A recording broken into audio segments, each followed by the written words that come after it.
बोलो जयकारा बोल मेरे श्री गुरु महाराज की जय।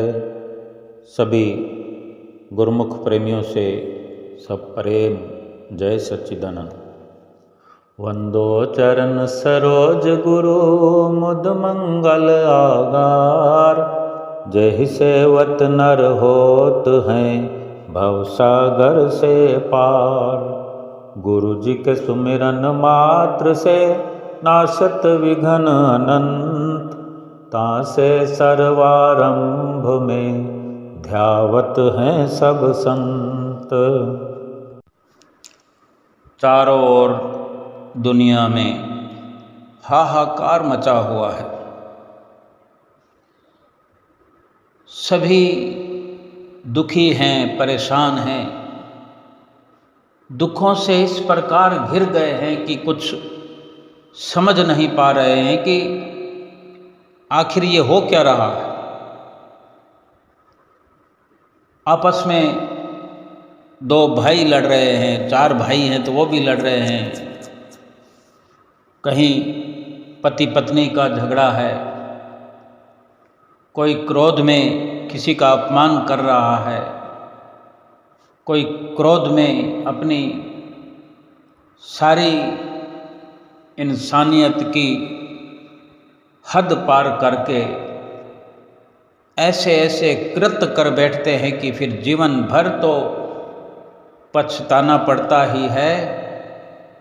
कई जन्मों जन्मों तक फिर ऐसे दुखों का सामना करना पड़ता है जिसका वर्णन किया नहीं जा सकता। हर तरफ एक शोर है, बेसब्री का जोर है। हम चाहते कुछ हैं, करते कुछ और है। इंसान सुखों का मूल मंत्र लेकर के, सुखों का ये खजाना, ये मनुष्य जीवन लेकर के आया है और दुख ही दुख पा रहा है।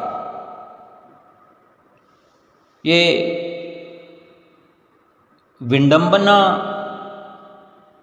कुदरत की कहें या अपने कर्मों को दोष दें या अपनी करनी को, इंसान खुद तो नहीं समझ पाता, लेकिन संतों ने समय समय पर इस धराधाम पर अवतार लेकर के हम जैसे भूले भटके जीवों का मार्गदर्शन किया है, कर रहे हैं। आज भी संतों महापुरुषों का सानिध्य पा करके हम जैसे गुरुमुख प्रेमी, आप जैसे गुरुमुख प्रेमी भाग्यशाली कितना सुकून, चैन, अमन प्राप्त कर रहे हैं। लेकिन फिर भी हमसे भूल हो जाती है, चूक हो जाती है। कभी हम क्रोध कर बैठते हैं, कभी काम के वशीभूत होकर, कभी लोभी बनकर, कभी अहंकार मन में तैरने लगता है। अहंकार के फुंवारे छूटने लगते हैं, अहंकार की किरणें हमारे पूरे शरीर से बाहर निकलने लगती है और मोह तो हम बेइंतहा करते हैं। सतगुरु हमें काम, क्रोध, लोभ, मोह, अहंकार इन सब से न्यारा कर देना चाहते हैं, दूर कर देना चाहते हैं, इसके असर से बचाना चाहते हैं, लेकिन फिर भी हम भूल चूक कर देते हैं। आम दुनिया का क्या हाल होगा, क्या हाल हो रहा होगा अगर हम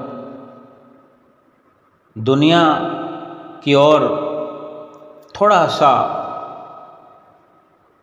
ज्ञान के नज़रिए से, विवेक के नज़रिए से विवेकी बन करके अगर देखने का प्रयास करें, देख पाएं, तो हम जान पाएंगे कि हम तो बड़े भाग्यशाली हैं, क्योंकि दुनिया में, संसार में तो चारों ओर त्राही त्राही मची हुई है।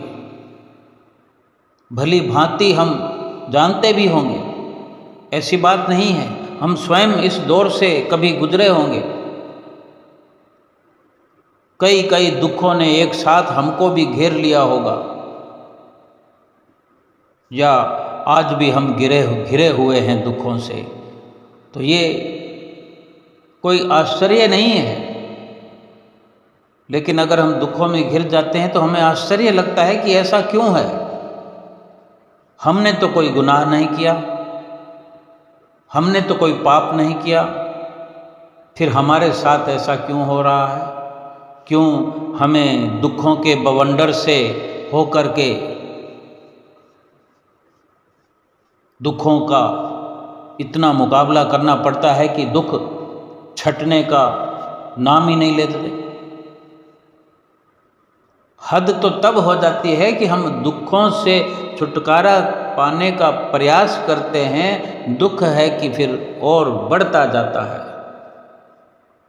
ज्यों ज्यों दर्द की दवा की, दर्द बढ़ता ही गया। यानी इंसान प्रयास कर रहा है सुखी होने का, खुशहाल बनने का, चैन और सुकून, अमन प्राप्त करने के लिए रात दिन लगा हुआ है, लवलीन है। कितने ही प्रकार के साधन अपनाए हुए हैं, कितना प्रयास, एड़ी चोटी का जोर लगा रहा है इंसान सुखी होने के लिए, खुशहाल जीवन व्यतीत करने के लिए। महापुरुष फरमाते हैं कि यतन बहुत सुख के किए, दुख का किया न कोई, तुलसी ये आश्चर्य है, बहुत बहुत दुख हो। परम संत तुलसीदास जी कथन करते हैं कि ये बड़ा आश्चर्य है और कैसी ये विडंबना है कि ये इंसान दुख के लिए कोई यत्न नहीं करता।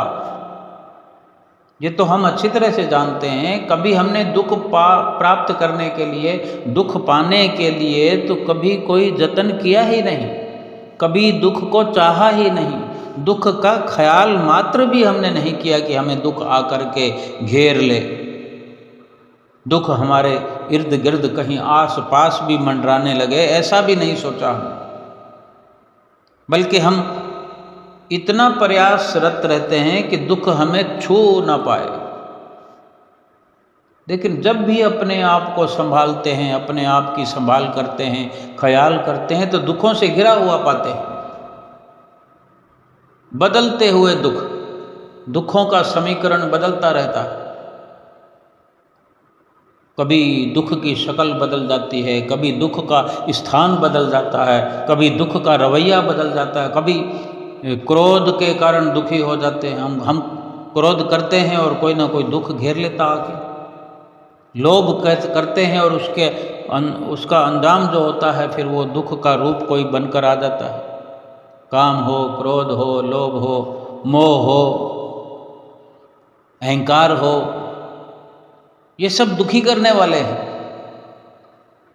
महापुरुष हमें बचाना चाहते हैं, इनसे छुड़ाना चाहते हैं, लेकिन जो वो हमें इससे बचाने के लिए दवाई देते हैं, जो परहेज बताते हैं, वो हम ठीक से करते नहीं और अपने ही प्रकार के यत्न करते रहते हैं सुख पाने के लिए।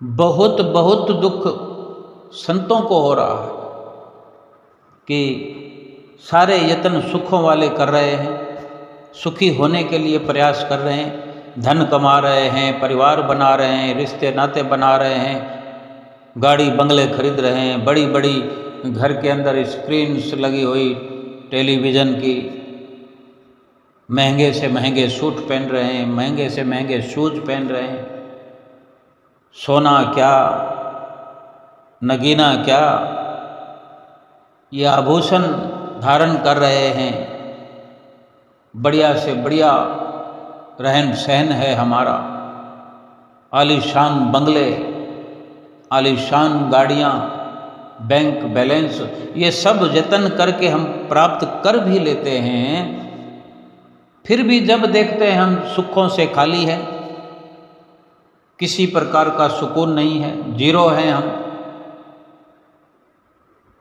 ये तो हमारी सोच है कि हमने धन इसलिए कमाया कि हम सुखी हो जाएं, परिवार इसलिए बढ़ाया कि हम सुखी हो जाएं, रिश्तेदारियां बढ़ाई, ज़रूरत से ज़्यादा प्रयास करते हैं। हम देखते हैं ब्याह शादी के अंदर भीड़ लगी होती है, लाइनें लगी होती है, ये हमारी चाहना का परिणाम होता है। कहीं कहीं ऐसी शादियां भी होती है जहां 20 लोग, मात्र 40 लोग, 50 लोग, वो भी तो रिश्तेदारियां तो बना ही सकते हैं, लेकिन किसी भी प्रकार से अगर वहाँ भीड़ कम है तो वहाँ दुख भी कम है। ऐसे ऐसे इंसान जिनकी हैसियत नहीं है, 50 लोग को बुलाने के लिए उनके प्रोग्राम में, उनकी महफिल में, ब्याह हो, सगाई हो या कहीं किसी का अंतकाल हो, 500-500 लोगों की भीड़। अगर हमारा रिलेशन बढ़ता रहता है, हम कहीं सभी जगह पहुंचते हैं, सभी जगह रिलेशन निभाते हैं, रिश्ते बनाते हैं और उनको निभाते भी हैं, तो तभी ये सिलसिला चल पड़ता है। ये भी कहीं ना कहीं सुखी होने के लिए हमारे मन के अंदर ख्याल लगा हुआ है कि अधिक भीड़ हमारे घर में रहेगी तो हमें सुकून मिलेगा, मानसिक शांति मिलेगी। लेकिन जो इनके दुष्प्रभाव होते हैं वो भी तो फिर हम ही को भुगतने पड़ते हैं। हमारी अगर व्यवस्था करने की हैसियत नहीं है, उससे अधिक अगर हम प्रयास करेंगे तो हमें तकलीफ होगी। अब ये हमने लोभ किया या मोह किया, परिणाम भुगतना पड़ा, कहीं से धन का कर्ज लेना पड़ता है। अगर कोई भला मानुस, कोई सज्जन व्यक्ति मना भी कर देता है तो उनको बड़ी आसानी से कह दिया जाता है कि आपको मालूम नहीं है, दुनियादारी में सब कुछ करना पड़ता है। ये हमारी सोच है कि हमने ये करना ही करना है। इसी प्रकार से ये एक उदाहरण है कि ये जितना भी हम बढ़ावा करते हैं, चाहे हैसियत हो या ना हो, लेकिन जो दुष्परिणाम हैं वो तो हम ही को भोगने पड़ेंगे। इतनी जो हम पहचान बनाते हैं, इतना धन पदार्थ में अपने आप को मुब्तला करते हैं, कभी ये विचार किया कि हमने ईश्वर के लिए भी बैठना है? जो आम इंसान की दशा है उसके लिए महापुरुष इतने चिंतित नहीं होते, लेकिन हम जैसे गुरुमुख प्रेमियों के लिए रात और दिन चिंता करते हैं, क्योंकि उन्होंने हमें अपना लिया है और हमने उन्हें नहीं अपनाया है, तभी तो दुखों के बवंडर में है। जब संतों महापुरुषों की संगत में बैठ करके उनकी शिक्षा पर चलते हैं, अमल करते हैं, तो सब कुछ ठीक होने लगता है। काम, क्रोध, लोभ, मोह, अहंकार, ये दुनियावी आडंबर, ये सब फीके होने लगते हैं। अपने आस पास बाहर क्या अंदर क्या एक सच्चाई का परचम लहराने लगता है कि जिस भीड़ ने छोड़ करके चले जाना है, जिन्होंने साथ छोड़ देना है, उस साथ के लिए इतना प्रयास करने की क्या जरूरत है। फिर वहाँ शिकवे शिकायत भी होती है। अगर कोई बीच राह में, हम किसी के घर शादी में जाते हैं, दूर का रिश्तेदार है या दोस्त है, मित्र है, कुर्बानी करके जाते हैं, अथक प्रयास करना पड़ता, फिर भी हम जाते हैं। कहीं बाहर जाना हो तो भी प्रयास करते हैं किसी भी प्रकार से। लेकिन अगर उधर से कभी आने में कोई अचानक से भूल चूक हो जाए, फिर हमारे शिकवे शिकायतें और दुखी होने का भाव बन जाता है। इसी उधेड़ बुन में जीवन हमारा व्यतीत हो गया है, हो रहा है और होकर खत्म हो जाएगा। लेकिन सुख का मुंह देखने को नहीं मिलेगा। महापुरुष तो दुख इसीलिए मनाते हैं। तुलसीदास जी ने कहा कि तुलसी ये आश्चर्य है, बहुत बहुत दुख होए, कि सुख का जतन करते हुए बहुत बहुत दुख तुम्हें हो रहा है। ये संतों महापुरुषों को भी आश्चर्य होता है कि सीधी सीधी सी बात है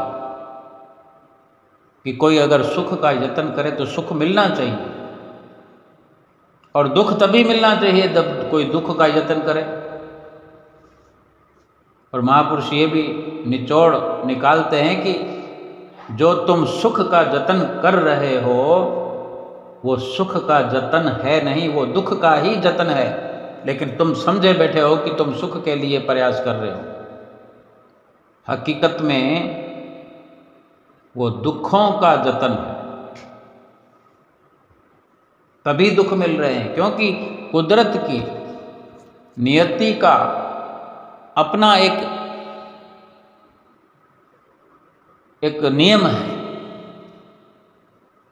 जैसा कोई करता है उसी के अनुसार परिणाम उसको मिलता है। सुख वाला काम करके कोई दुखी नहीं हो सकता। अब ये हमें समझ नहीं होती, इसलिए हम सुख को दुख और दुख को सुख समझ बैठते हैं। लेकिन जब दुख आएगा तो दुखी ही होना पड़ेगा। दुनिया से जितनी प्रीत बढ़ाते हैं उससे दुख होना है। दुनिया से प्रीत बढ़ाने के लिए इंसान इस दुनिया में नहीं आया। दुनिया में 4 दिन के लिए वक्त गुजारने के लिए आया है, अपना काम बनाने के लिए आया है।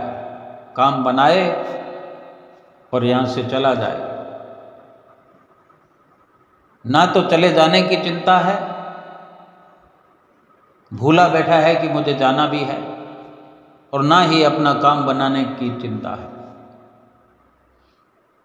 बस दुनिया से प्रीत है, धन से प्रीत है, कुटुंब परिवार से प्रीत है, बंगला गाड़ी में प्रीत है। यही इंसान की रीत है। इन्हीं से सब दुख होता है। महापुरुष ये नहीं कहते बंगला गाड़ी ना बनाओ, कुटुंब परिवार को वक्त ना दो, लेकिन इन्हीं के पीछे एक रेस लगा करके भागते रहो। इतना थक प्रयास मत करो। सब कुछ करते हुए संतों महापुरुषों से जो नाम मिल गया है, ये तो गुरमुखों की बात है जिनको नाम मिल गया है। उनके लिए अधिक अफसोस महापुरुषों को होता है कि नाम की बख्शिश ही इसीलिए संत महापुरुष अपने शरण में आए हुए हम जैसे गुरुमुख प्रेमियों को करते हैं कि नाम की कमाई की जाए, नाम का अभ्यास किया जाए, भजन सुमरन किया जाए और संसार से अपनी प्रीत को धीरे धीरे धीरे कम करके हटा लिया जाए। संसार में रहते हुए जल में रहने वाले कमल की तरह रहने की ज़रूरत होती है कि उसी जल से ये कमल का फूल खुराक लेता है, उसी में उगता है, उसी जल से न्यारा बना रहता है। जल का असर कभी कमल के फूल पर नहीं होता। हर वक्त जल के अंदर रहने वाला कमल खुश्क रहता है। और यही हमें सिखाते हैं महापुरुष कि ये संसार है, संसार में इंसान रहे, इसी संसार से खुराक हासिल करनी है, खान पान पहरान, यहीं से खाने पीने की व्यवस्था करनी है, यहीं रहने की व्यवस्था करनी है, यहीं पर सारे व्यवहार करने हैं। लेकिन हर वक्त जब भी संसार से न्यारे बन करके रहें, कहीं से झलक भी ना पड़े कि हमारी सुरती संसार में फंसी हुई है। यानी संसारिक असर कभी हो ही ना। ये तो तभी हो सकता है कि हर वक्त हम ये ख्याल रखें कि हमें यहाँ से जाना है, हमारा तो समय हो गया है, समय होने वाला है, क्या पता किस वक्त बुलावा आ जाए।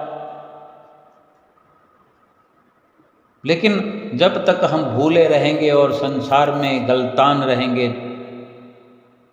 लिप्त रहेंगे संसार में कि हमें होश ही ना हो, नाम लेकर के हम भूल जाते हैं।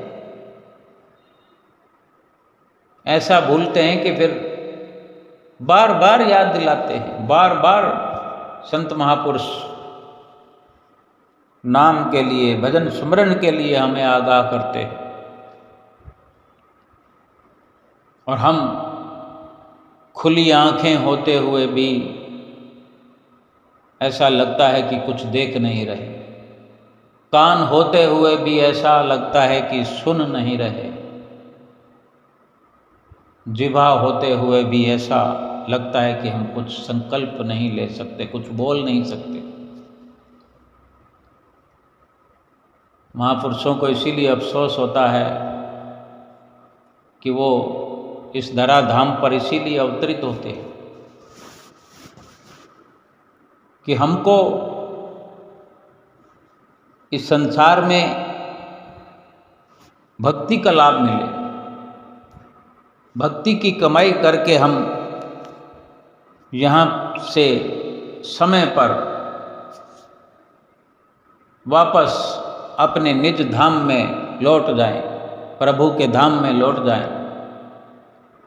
और संत महापुरुष ही हमें यहाँ से लेने के लिए, वहाँ पहुँचाने के लिए अपने संग साथ रहना चाहते हैं, हमें अपने संग साथ रखना चाहते हैं। लेकिन हम संसार को ऐसे चिपके हुए हैं, काम से, क्रोध से, लोभ से, मोह से, अहंकार से। एक क्रोध की बात लेते हैं। आज दुनिया में जितना झगड़ा फसाद है, क्या वो सब्र और सबूरी से है? क्या कोई जो सब्र सबूरी करता है वो झगड़े फसाद में कहीं फंसता है?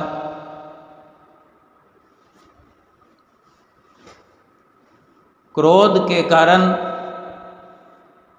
अपनी जुबान पर अंकुश नहीं रख पाते, क्रोध के कारण किसी की बात को सुन नहीं पाते, बेसब्री से उल्टा सीधा जवाब दे सकते हैं, क्रोध के कारण गलत कदम उठा लेते हैं। देखते हैं आज रोज़ समाचार आते हैं, फलां व्यक्ति ने फंदा लगा लिया, फलां व्यक्ति ने पानी में छलांग लगा दी, और भी अनेकों ऐसे समाचार आते हैं। ये थोड़ी देर का क्रोध होता है, क्रोध पर अंकुश नहीं लगा पाते। संतों महापुरुषों ने तो सीधे सीधे सरल शब्दों में हमेशा हमेशा समझाया हमें कि इन पांचों काम, क्रोध, लोभ, मोह, अहंकारों पर अंकुश लगाने के लिए भजन सुमरन, 5 नियमों की पालना। 5 ही ये हमसे होने वाली गलतियां हैं। काम, क्रोध, लोभ, मोह, अहंकार ये चोर हैं कि हम गलती करते हैं, इनमें फंस जाते हैं, इनके शिकंजे में आते हैं, इन चोरों से, ठगों से लूटे जाते हैं।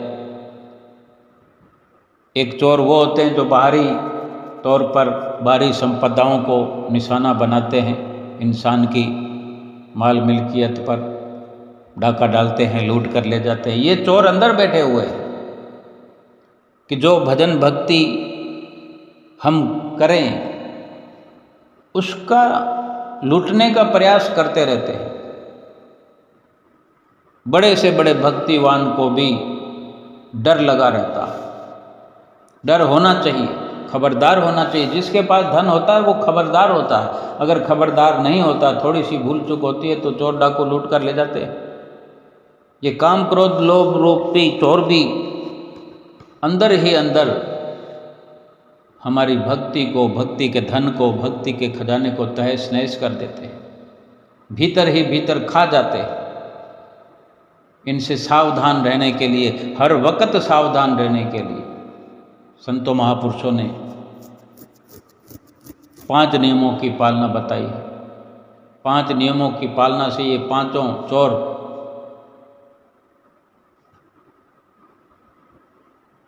हम पर अपना दबदबा नहीं बना सकते, अपना शिकंजा नहीं कर सकते। और 2 घंटे भजन सुमरन नित्य प्रति करने से इस जीव की शक्ति अथाह हो जाती है। उसके लिए तो ये काम, क्रोध, लोभ, मोह, अहंकार उस शक्ति के नज़दीक भी नहीं फटक सकते, अंदर से बाहर ही निकल जाते हैं। और जितने फसाद आज दुनिया में, इन फसादों की जड़ क्रोध है। क्रोध को अपने ही बस में करना संतों महापुरुषों के आशीर्वाद से, उनके बताए हुए रास्ते पर चलने से बड़ा आसान हो जाता है और आसानी से अपने मकसद में हम कामयाब हो जाते हैं। एक कथा है कि संतों महापुरुषों के संपर्क में आने से ही ये जीव इस संसार में कुशलता से रह सकता है, सुख रूप अपने आप को बना सकता है, लोक परलोक संवार सकता है। सारी की सारी सफलता जो है इस जीवन की संतों महापुरुषों के प्रताप से ही होती है। क्योंकि हमेशा ही ये माना जाता है कि संत, गुरु, साधु और मुनि, मुनीश्वर, इनके पास ऐसी सभी समस्याओं का समाधान होता है। तो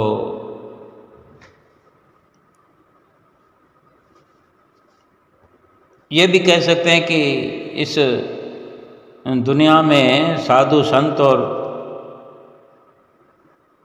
मुनि, मुनीश्वर ये एकमात्र हर समस्या की चाबी माने जाते हैं, या यूं कहें कि इनके पास वो चाबी है, वो कुंजी है। और ये पूर्ण तौर पर एक सच्चाई है कि इन्हीं के पास सुख है, शांति है।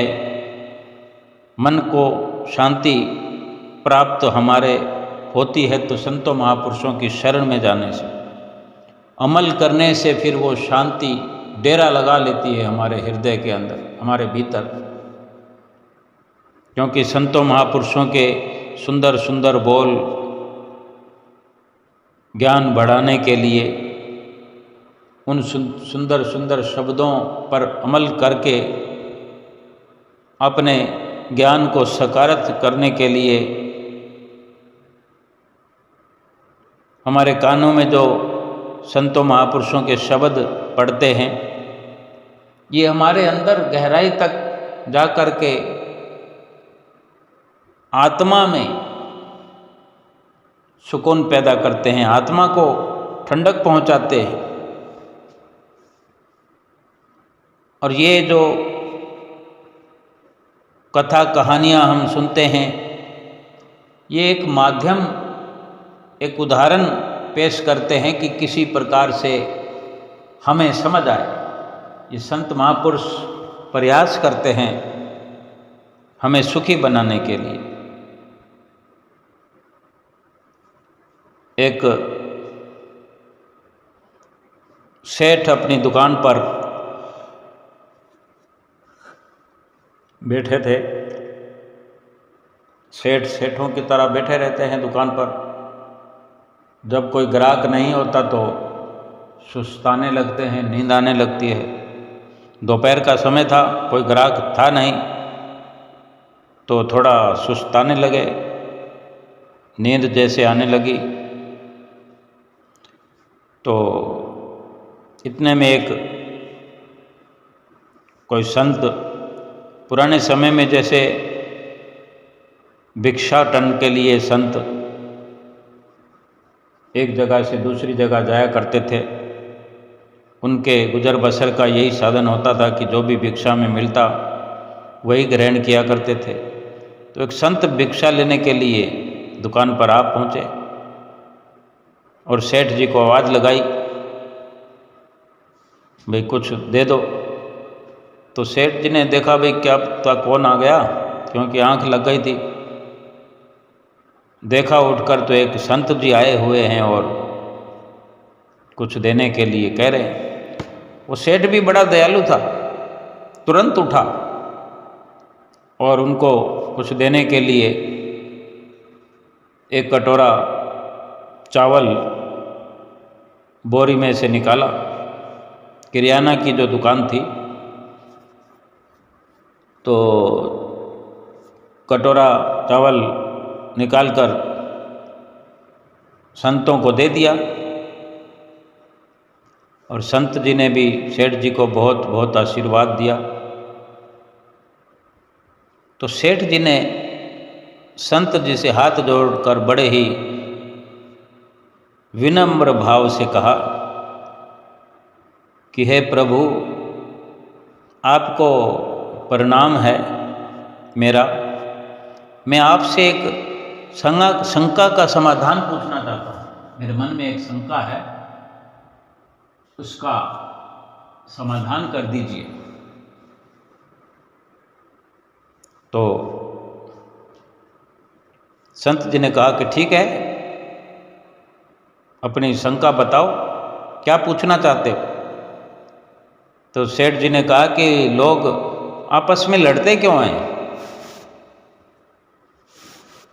अब कैसा कैसा सवाल पूछते हैं लोग। जब ऐसा सवाल पूछा कि लोग आपस में लड़ते क्यों हैं, तो संत जी ने सेठ जी के पूछने पर बड़े साधारण शांत स्वभाव मीठी वाणी में कहा कि सेठ जी, मैं तुम्हारे पास भिक्षा लेने के लिए आया हूँ, तुम्हारे इस प्रकार के बेकार के सवालों का जवाब देने नहीं आया हूँ। संत जी ने ऐसा कहा तो फिर तो वो दानी सेठ क्रोध में आ गया और जो मन में आया, मुंह में आया, बोलने लगा, बोलता चला गया। घमंडी कह दिया, असभ्य कह दिया, कृतघ्न कह दिया, जाने क्या क्या कह दिया। कहता है कि एक तो मैंने दान दिया और ये मेरे को ही इस प्रकार की बात बोल रहा है, इतनी हिम्मत इसकी। तो सब कुछ गुस्सा निकालकर, खरी खोटी सुनाकर, जब अपने मन की पूरी भड़ास निकाल दी सेठ ने, तब फिर शांत हुए संत जी ने बड़े ही शांत और स्थिर भाव से कहा कि जैसे ही मैंने कुछ बोला आपको तो आपको गुस्सा आ गया, गुस्से से भर गए और ज़ोर ज़ोर से बोलने लगे, आप चिल्लाने लगे, सारी भड़ास निकाल ली।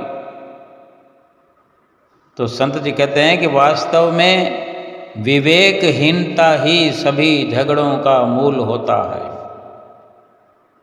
विवेकहीनता से, ज्ञान न होने के कारण, ज्ञान पर अमल न होने के कारण वो अज्ञानी बन करके क्रोध करता है और क्रोध से बड़े बड़े झगड़े फसाद हो जाते हैं। अब वहाँ तो संत थे, उन्होंने शांत स्वभाव से उन्हें बताया और ये नमूना उसे दिखाना चाहते थे और स्वयं शांत रहे। लेकिन वो सेठ भी तो शांत रह सकता था, संत को संत समझता, लेकिन उसने गुस्सा दिखाया और संत जी ने उसी के गुस्से से उसको समझा दिया कि ये ज्ञान न होने के कारण, अज्ञानता के कारण, और ये विवेकहीन जो इंसान बन जाता है, विवेकहीन होकर के हर प्रकार के झगड़े को जन्म देकर फिर पूरा जीवन उलझते रहते हैं। तो ये विवेक संतों महापुरुषों की शरण संगति में जाने से ही, सत्संग को सुनने से, सत्संग के अंदर बैठक होने से, फिर उन पर अमल करने से, उन वचनों पर, श्री रामायण जी के जो कथन है कि बिन सत्संग विवेक न होई, राम कृपा बिन सुलभ न सोई। बिना सत्संग के विवेक नहीं हो सकता और भगवान की कृपा के बिना ये सत्संग प्राप्त नहीं होता। लेकिन अगर सत्संग की प्राप्ति हो रही हो हमें, हम गुरुमुख प्रेमियों को सत्संग की प्राप्ति हो रही है, सतगुरु की चरण शरण मिली है, भगवान की भी कृपा हो गई, सतगुरु की भी कृपा हो गई, सत्संग में मिल गया। अब भी अगर हम दुखी हैं, कोई झगड़ा बखेड़ा हमारे जीवन में चल रहा है, कोई वाद विवाद है, कोई समस्या है, तो महापुरुषों को अफसोस होना लाजमी है कि जिस नाम को सुमरने से, जिस नाम का सुमरण करने से, भजन अभ्यास करने से सारे दुख मिट सकते हैं, हम इस मनुष्य जन्म में सतगुरु की शरण लेकर ऐसी करनी कर सकते हैं जिससे हम सदा सदा के लिए अलग अलग योनियों में, अलग अलग जन्मों में जाने से मुक्त हो सकते। इतना बड़ा दुख हमारा मिट सकता है। लेकिन हम संसार के अंदर थोड़े थोड़े दुखों में, झगड़ों में, फसादों में घिरे हुए, बड़े दुख को कब मिटाएंगे जब छोटे छोटे झगड़े हम नहीं मिटा सकते।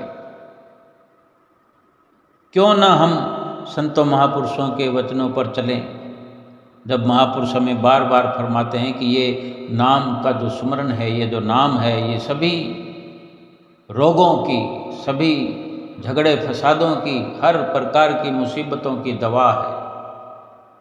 तो कितनी सस्ती है, सहज में सतगुरु ने दयालुता करके हमें ये अवसर बख्श दिया है। हम तो ऐसी करनी कर सकते हैं, लेकिन हम केवल कथनी में पड़े हुए हैं। ऐसी करनी कर सकते हैं, ऐसा अनुभव अपने अंदर कर सकते हैं कि जिससे हम हमेशा के लिए मुक्त हो जाएं। आज ये हमारा मनुष्य जन्म करोड़ों अरबों के जो हीरे होते हैं, अनमोल से अनमोल हीरे होते हैं, कोई संसार का अनमोल से अनमोल हीरा भी अगर लेकर के उसकी कीमत को आंक लिया जाए, वो भी इस मनुष्य जन्म की कीमत से बहुत छोटा है, तुच्छ है, कम से कम है उस हीरे की कीमत, चाहे वो अरबों में क्यों ना हो। लेकिन हमें ये बात कब समझ में आएगी? क्या हम ये समझ पाएंगे, या हम समझ पा रहे हैं कि हमारा ये मनुष्य जन्म तो क्या हमारा एक श्वास भी जो है करोड़ों अरबों की कीमत रखता है। कबीर साहब महाराज जी ने जो हमें समझाया है, जो हमें संत महापुरुष बार बार समझाते हैं, कहता हूँ कह जात हूँ, कहा बजाऊँ ढोल, श्वासा खाली जात है, 3 लोक का मोल। 3 लोक का मोल, हम तो 1 लोक का भी अंदाजा नहीं लगा सकते। 3 लोक की संपदा की कीमत कौन आंकेगा? कहाँ हीरे या मोती या सोना या चांदी, तीनों लोकों की कीमत, तीनों लोकों की संपदा एक श्वास के बदले तो कितना कीमती हुआ श्वास। और मनुष्य जन्म में कितने श्वास हम लेते चले जा रहे हैं, धड़ाधड़। आने को तो हम इस संसार में मनुष्य रूप में आ गए हैं, परंतु जब तक ये बात हमारी समझ में नहीं आती कि हम इस संसार में आए ही क्यों हैं, किस लिए आए हैं, हमें यहाँ आकर करना क्या था, क्या करना है,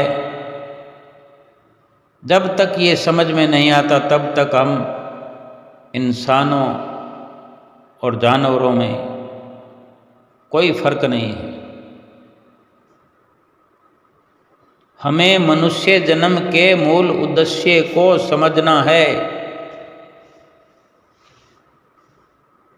कि इस मनुष्य जीवन का असल लाभ क्या है, असल मकसद क्या है, कौन बताएगा? जिसको कहो, अनेक ऐसे प्राणी मात्र के जवाब होते हैं कि कोई ज़रूरी थोड़ी है कि हम बैठे रहें घंटों के घंटे,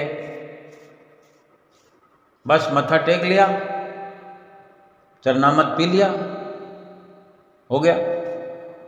क्या सारा दिन यही काम करते रहे? क्योंकि कुछ ऐसे नियम हैं हमारे श्री दरबार के, तभी तो ये आला दरबार है, आलीशान दरबार है, इतनी ऊंची शान है, निराली शान है। 5 नियम निर्धारित किए हुए हैं, हर नियम की एक अपनी गरिमा है, हर नियम का एक अनुशासन है। सीधी सी बात है, ये कोई मन मर्जी का तो खेल है नहीं। मन मर्जी से ऊपर उठना है, मन मर्जी का ही तो ये दुख है। ये संसार मन की मर्जी पर चल रहा है, मन मुरीद ये संसार है। सारा संसार मन का मुरीद है, नौकर है, गुलाम है मन का। गुरु मुरीद कोई साध, कोई साध ही, कोई सज्जन ही सतगुरु का मुरीद बनता है, जिसे गुरमुख कहते हैं। बिरले बिरले गुरमुख आप जैसे कि कितनी गुरुमुख प्रेमियों को सुबह से यही ख्याल होता है कि मैं सुबह उठकर पहले अपने सतगुरु का मत्था टेकूं, सतगुरु को एक बार देखूं। क्या देखा हुआ नहीं है उन्हें? स्वरूप में दर्शन करते हैं हम अपने घर में। सुबह सवेरे उठ करके पहला काम यही करते हैं, श्री गुरु महाराज जी को उठाने जाते हैं, उनको स्नान कराते हैं, माथा टेकते हैं। ये एक अनमोल खजाना सुबह सवेरे ही हम प्राप्त कर लेते हैं। अगर हमारा भाव सच्चा है, हमारा प्रेम सच्चा है, विशुद्ध प्रेम है, हार्दिक प्रेम है, ये केवल किसी को दिखाने के लिए नहीं, दिल की गहराइयों से ये सब हम करते हैं। सत्संग सुनने की चाव होती है, सत्संग सुनते हैं, दिन में कई कई बार सुनते हैं। क्या पता किस शब्द पर कब रोशनी पड़ जाए, कौन से शब्द पर कब हमारा चित्त आकर के रुक जाए और प्रकाश हो जाए। एक एक शब्द सतगुरु का जो है प्रकाश रूप है। सतगुरु के वचनों की रोशनी में अगर हम चलते चले जाएंगे, सतगुरु के वचनों की रोशनी के नीचे उनकी छत्र छाया में फूंक फूंक करके हम कदम रख करके अगर जीवन व्यतीत करेंगे तो पल पल में सुख की बौछार होती रहेगी। सुख क्या है? सुख धन में नहीं है, सुख सुंदरता में नहीं है, सुख महल माड़ियों में नहीं है। सुख तो अपने अंदर है। सुख सतगुरु के ध्यान में है। सुख सतगुरु के वचनों पर चलने में है। सुख शब्द के साथ जुड़ने में है। जो नाम सतगुरु ने हमें दिया है, जो शब्द हमें मिला है, उस शब्द के साथ जुड़ जाएं। उस शब्द का भीतर ही भीतर सुरत से जुड़ करके श्वास श्वास सुमरन होता रहे, फिर तो सुख ही सुख हमारे भीतर ऐसा हो जाएगा कि संसार से तो प्रीत ही हट जाएगी।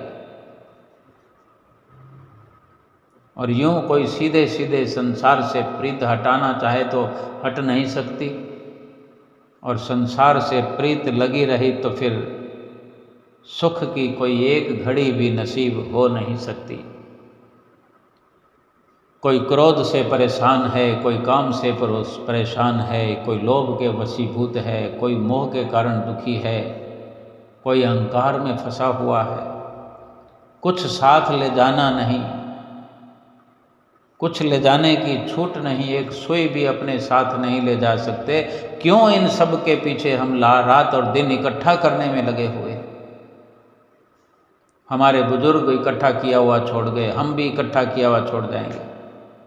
धन बैंकों में पड़ा रहेगा, धन अलमारियों में लॉकरों में पड़ा रहेगा, ढेरों ढेर कपड़ों की भरी हुई अलमारियां यहीं पड़ी रहेगी। खान पान पकवान सब के सब यहीं धरे रह जाएंगे। सुखों के सब सामान जो हम अपने अक्ल और बुद्धि से एकत्र किए सब यहीं धरे रह जाएंगे। ना तो जीवन भर हम सुख पा सकते हैं और ना ही बाद मरने के हमारी जीवात्मा सुख पा सकती है। फिर निम्न स्तर की योनियों में अगर जाना पड़ गया, 84 लाख योनियों में जीवन मिला, शरीर मिला, फिर क्या सुख पाया? ऐसा अहिला जन्म, आला जन्म हमने अपने ही हाथों पैरों से रौंद दिया। ऐसे अवसर को हमने मिटा दिया, नामो निशान मिटा दिया। कौन दुखी होएगा? हम ही को फिर भुगतना पड़ेगा। आज भुगत रहे, गरीब भुगत रहा है, अमीर भुगत रहा है, राजा रंक सब भुगत रहे हैं। करोड़पति हो, अरबपति हो, सभी दुखों के बवंडर में घिरे हुए गुरुमुख प्रेमियों को संतों महापुरुषों की शरण मिल गई और उनके वचनों पर चल करके जो प्रयास कर रहे हैं वो सुखी हैं। वो इसी प्रकार सुखी होते चले जाएंगे। नाम का अभ्यास जितना करते जाएं, कोई संशय न करें। 2 घंटे भजन सुमरन नित्य प्रति करें। 5 नियमों की पालना पुरजोर कोशिश करके सफल हो जाएं नियम निभाने में। फिर देखें सुख ही सुख है। आगे सुख, पीछे सुख, इधर सुख, उधर सुख, अंदर क्या बाहर सुख, सुख ही सुख इस जीवन में, इस लोक में और परलोक में भी सुख सुहेला। बोलो जयकारा बोल मेरे श्री गुरु महाराज की जय।